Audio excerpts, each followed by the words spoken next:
রহিম। আসসালামু আলাইকুম, সবাইকে জানাই মাহে রমজানের শুভেচ্ছা জানিয়ে শুরু করছি আজকের মতো প্রথম ক্লাস সপ্তম শ্রেণীদের জন্য। আজকে আমি নিয়ে এসেছি আনন্দ পাঠের তুতা কাহিনী গল্পটি। আজকে তোমাদেরকে আমি একটু পড়ে শোনাবো।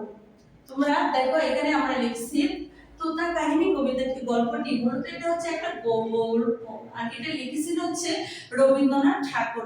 বিশ্বকবি রবীন্দ্রনাথ ঠাকুরের কথা কি বলবো, তিনি এত এত এত সাহিত্যিক কর্ম রেখে গেছেন, সেগুলো আমরা বলে শেষ করতে পারবো না। তবে তোমাদের জন্য গুরুত্বপূর্ণ যে বিষয়গুলি আমি এখানে কিছু বলে দেবো তোমাদের জন্য। দেখো, তোমাদের জন্য আমরা এখানে লিখে দিয়েছি রবীন্দ্রনাথের জন্মসাল হচ্ছে 7 মে 1861, বাংলা 25 বৈশাখ 1268 বঙ্গাব্দ। মৃত্যুবরণ করেন 7 আগস্ট 1941, বাংলা 22 শ্রাবণ 1348 বঙ্গাব্দে। তার মধ্যে আমরা দেখবো, আমরা রবীন্দ্রনাথের আর কিছু তথ্য তোমাদের সামনে আমি তুলে ধরছি। কবি সম্পর্কে আমরা কি কি তথ্য পাবো এখানে দেখি। বিসিবির জরিপে দেখা যায় যে 2004 সালে সর্বকালীন শ্রেষ্ঠ বাঙালির তালিকায় দ্বিতীয় স্থান প্রাপ্ত নোবেল জয়ী বিশ্ব কবি রবীন্দ্রনাথ ঠাকুর ছিলেন শ্রেষ্ঠ প্রতিভাবান সর্বচারী লেখক।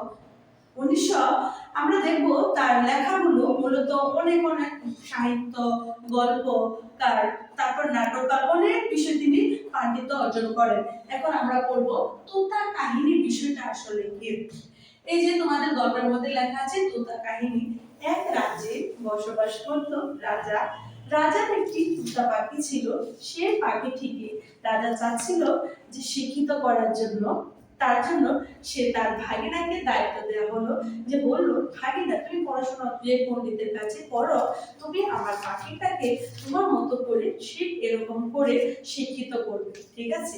তারপর ভাগিনাকে যখন দায়িত্ব দেওয়া হলো, রাজার কথা অনুযায়ী পণ্ডিত মশাইকে ডাকা হলো মহারাজের মধ্যে। তার রাজ্যের মধ্যে তার মূলত হচ্ছে তার রাজপ্রাসাদের মধ্যে মহারাজাকে ডাকা হলো। ডাকা হওয়ার পর মহারাজা ডাক দিলেন পণ্ডিতকে।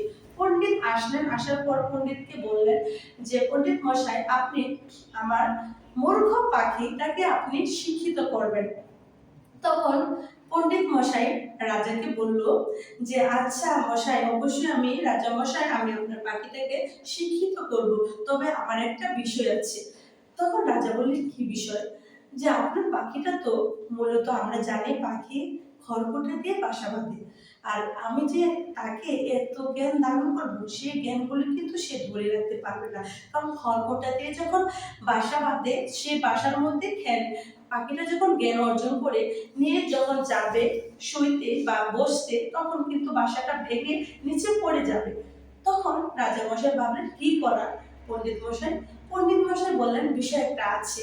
আপনি পাখিটার জন্য সোনার একটা খাঁচা তৈরি করবেন, তাহলে দেখবেন মূলত আমি যখন পাখিটাকে জ্ঞান দান করবো, তখন সে পাখিটা সোনার খাঁচার মধ্যে যখন থাকবে, তখন সে জ্ঞানগুলো মূলত বিলুপ্তি হবে না।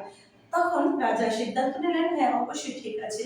শুরু হয়ে গেল রাজার কথা অনুযায়ী কাজ। তখনই আমরা দেখবো যে গল্পের মধ্যে দেখা যাচ্ছে তখনই সোনার খাঁচা নির্মাণ করার জন্য প্রস্তুতি নিয়ে গেল সবাই। তখন দেখা যাচ্ছে পণ্ডিত মশাই কি করলেন, উনি চিন্তা করলেন যে আমি যে পাখিকে, রাজার পাখিকে শিক্ষিত করবো, তার জন্য তো আমার এই অল্প জ্ঞান থাকলে হবে না, আমার বেশি বেশি জ্ঞান লাগবে। তার জন্য তিনি বিভিন্ন ধরনের বই থেকে জ্ঞানের মূলত বিভিন্ন বই পুস্তক ঘেঁটে বড় আকারে একটা বিশাল একটা লিখিত একটা লিপিবদ্ধ একটা ডকুমেন্ট তৈরি করলেন। সেটার মধ্যে সব বই পুস্তক থেকে সবকিছু লিখে রাখলেন। রাখার পরে শুরু হয়ে গেল পণ্ডিতের কাজ। পাখিকে নিয়ে আসলো। পাখিকে নিয়ে আসার পরে দেখা যাচ্ছে পণ্ডিত মশাই পাখিটাকে পড়ানোর জন্য এভাবে পিটনে দিয়ে দিয়ে তারপরে পাখি কি আর কথা বলতে পারে, পাখিকে চেষ্টা করে যে না, তুই শিখবি। এখন পণ্ডিত মশাই দেখা যায় যে পণ্ডিত মশাই কখনো ধরে পাখির পায়ে দইরা কলম দিয়া চেষ্টা করে শেখানোর জন্য, এভাবে পিটিয়ে, ঠিক আছে?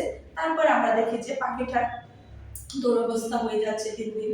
তখন একটা পর্যায়ে দেখা যাচ্ছে অনেকদিন হয়ে গেল, পণ্ডিত মশাই তো এতদিন কি পড়াশোনা করাইছে তো পাখিটাকে, সেটা তো মূলত দেখতে হবে। তার জন্য রাজা সিদ্ধান্ত নিলেন যে আমি এখন রাজ দরবারে পণ্ডিত মশাইকে ডাকবো, প্লাস পাখিটাকেও আনা হবে, যাতে এতদিন যাবৎ কি শিক্ষাটা দিল আমার পাখিটাকে। তখন শুরু হয়ে গেল রাজ্যের মধ্যে ডাক ডোল পিটিয়ে আসলো পণ্ডিত মশাই, আসলো রাজা। আর এ ফাঁক দিয়ে যে সোনার খাঁচাটা তৈরি করতেছে, গ্রামগঞ্জের মানুষেরা সবাই চিন্তা করতেছে কি ব্যাপার, রাজার বাড়িতে নাকি সোনার খাঁচা তৈরি করা হচ্ছে পাখিকে রাখার জন্য।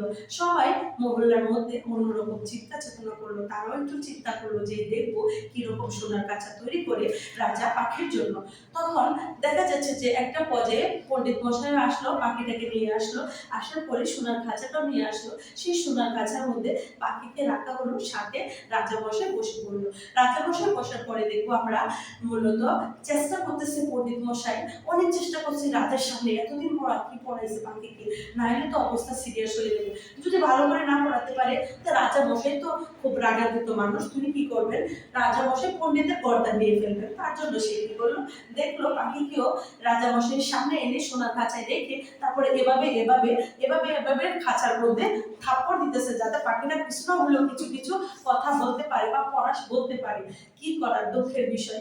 পাখিটা এভাবে এভাবে অত্যাচার সহ্য করতে করতে করতে একটা পর্যায়ে দেখে যেতে সোনার খাঁচায় রাখা হয় পাখিটাকে, তখন পাখিটা মারা যায় হট করে। তখন কি হয়ে গেল, শেষ, আমাদের গল্প এখানেই শেষ। কিন্তু এই যে গল্পটা আমি বলেছি তোমাদের জন্য, এই গল্পটা কিন্তু এখানে শেষ নাই। আমরা যারা ছাত্র আছি, ছাত্র ছাত্রী, এই গল্পের মধ্যে থেকে আমরা এই শিক্ষাটা পাই, আমরা তোতা পাখির মতো পরীক্ষা যখন আসে আমরা বই নিয়ে বসে পড়ি, বই নিয়ে বসে সারাদিন পড়ি, রাত্র পড়ি, পরীক্ষার আগের দিন পড়ি রাত্র 1টা 2টা পর্যন্ত। তখন কিন্তু তোতা পাখির মতো আমরা অসুস্থ হয়ে যাই। আর আমাদের ফ্যামিলি মানুষ, আমাদের যারা বাবা মা আছে, তারাও কিন্তু আমাদেরকে একই প্যারা দেয় পরীক্ষার সময়, যে না তোমাকে কিন্তু ফার্স্ট হতে হবে। কিন্তু কি বিষয়, আপনাদের যারা বাবা মা আছেন, আপনাদের বলে আপনাদের সন্তানকে প্রত্যেক দিনের পড়া প্রত্যেক দিন শিখিয়ে ফেলবেন, তখন দেখবেন তোতা পাখির মতো অসুস্থ হবে না। তাই আমি বলি তোমাদেরকে, তোমরা অবশ্যই প্রতিদিনের পড়া প্রতিদিন শিখে ফেলবে। এই যে গল্পটা আমি তোমাদের বলছি, এই গল্প থেকে আমরা এই শিক্ষাই পেয়েছি। আজকের মতো গল্প এখানে সমাপ্ত করা হলো। সবাই ভালো থাকবো, সুস্থ থাকবে। আসসালামু আলাইকুম।